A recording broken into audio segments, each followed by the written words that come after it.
assez mitigé. C'est vrai qu'au début du match, on était quand même motivé pour le prendre et on s'est dit que ça pouvait être une bonne première victoire à l'extérieur qui aurait fait plaisir, parce que je pense que la vraie dernière victoire à l'extérieur remontait à Aubenas. Donc pas facile de juger un peu notre niveau avec celle-là. Donc on était motivé pour la prendre, mais Chaland nous a tout de suite stoppé. Ils ont une grosse réussite, notamment à 3 points. On a été vraiment défaillants au rebond.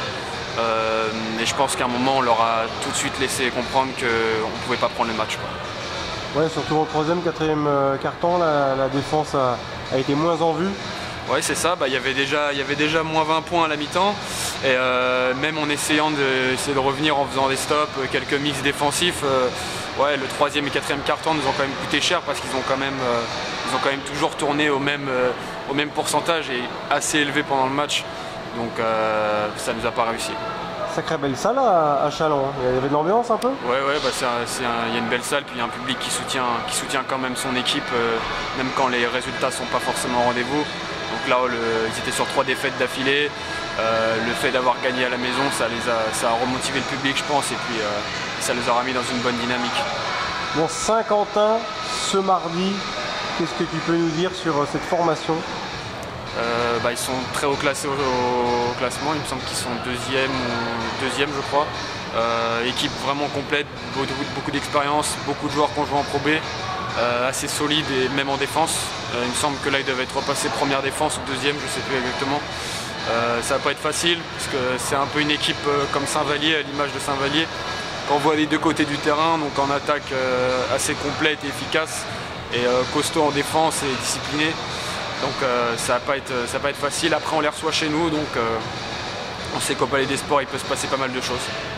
Ouais, c'est un sacré défi, c'est un challenge à relever, d'abattre un gros comme ça. Ouais, complètement. Le fait en plus de ne pas avoir pris la victoire à Chaland vendredi soir, je pense que mardi Saint-Quentin c'est tout de suite un gros test pour essayer de se remettre dans le droit chemin. Voilà, on n'a rien à perdre, je pense, on est chez nous, et puis il faut qu'on essaie de faire la meilleure prestation possible. La clé, ce sera avant tout la défense? Ouais, la clé ce sera la défense complètement. Une équipe pareille, je pense qu'il va vraiment falloir les stopper en défense, et puis en attaque essayer de se retrouver sur ce qui fait nos forces.